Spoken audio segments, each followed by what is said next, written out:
கையில் இருக்குது பூச்செடி விதை. அதை தவிர ஒரு 5 காய்கறி விதை இருக்குது. எல்லாத்தையுமே போய் வந்து விதைக்க போகிறோம். தனியாக தொட்டியெல்லாம் எதுவுமே ஏற்பாடு பண்ணல.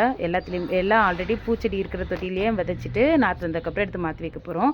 ஃபஸ்ட்டு வந்து உள்ளே போனதுமே எத்தனை மொட்டு இருக்குது, எத்தனை பூ இருக்குது அப்படின்னு சொல்லிட்டு ரோஜா செடி ஆராய்ச்சி பண்ணியாச்சு. அதை தவிர பார்த்திங்கன்னா இந்த கனகாம்பரம் இருக்கிற தொட்டி, மாதுளை செடி இருக்கிற தொட்டி, சுண்டக்காய் இருக்கிற தொட்டின்னு சொல்லிட்டு எல்லாத்தையுமே வந்து கொஞ்சம் மாற்றி மாற்றி பண்ண போகிறோம். அந்த பெரிய தொட்டி பெரிய ட்ரம் இருக்கு இல்லைங்களா, கட் பண்ணி வச்சுருக்கிறது வந்து மண், உரம், தேங்காய் நார், வெங்காயத்தோல் அப்படின்னு சொல்லிட்டு எல்லாமே போட்டு ரெடி பண்ணி வச்சுருந்தோம். அதை வந்து இன்றைக்கி அதில் கொஞ்சம் விதையை போட்டு விட போகிறோம்.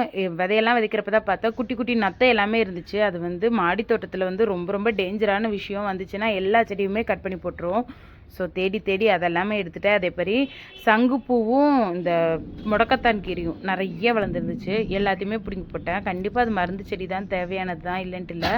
பட் நம்மளுக்கு இடம் இல்லை, அதனால் தேவையில்லை அப்படின்னு சொல்லிட்டு போட்டு இந்த தொட்டி பார்த்திங்கன்னா இப்போ ரெடி பண்ணதுனால கொஞ்சம் அன்ஈவனாக இருந்துச்சு. எதுவுமே ஃபுல்லாக நிரப்பி விடாமல் நான் விதைகளை போட்டு முழுசாக இந்த அளவுக்கு நிரப்பி விட்டுட்டேன். அதை தவிர பார்த்திங்கன்னா கத்திரிக்காய் விதை வந்து நான் ஆல்ரெடி போட்டிருந்ததில் இப்போ 2 செடி வளர்ந்துருக்கு.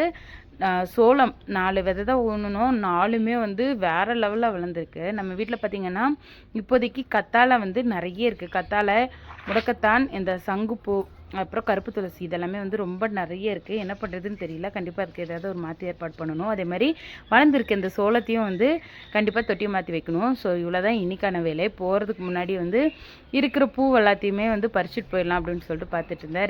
2 பூ தாங்க இருக்குது. ஆனால் கண்டிப்பாக ஒரு வாரத்தில் வந்து நல்லா கூடையேட்டு வந்து அல்ற அளவுக்கு பூ நம்ம தோட்டத்தில் ரெடி ஆகிடும். இன்னொரு வீடியோவில் பார்க்கலாம். பாய்.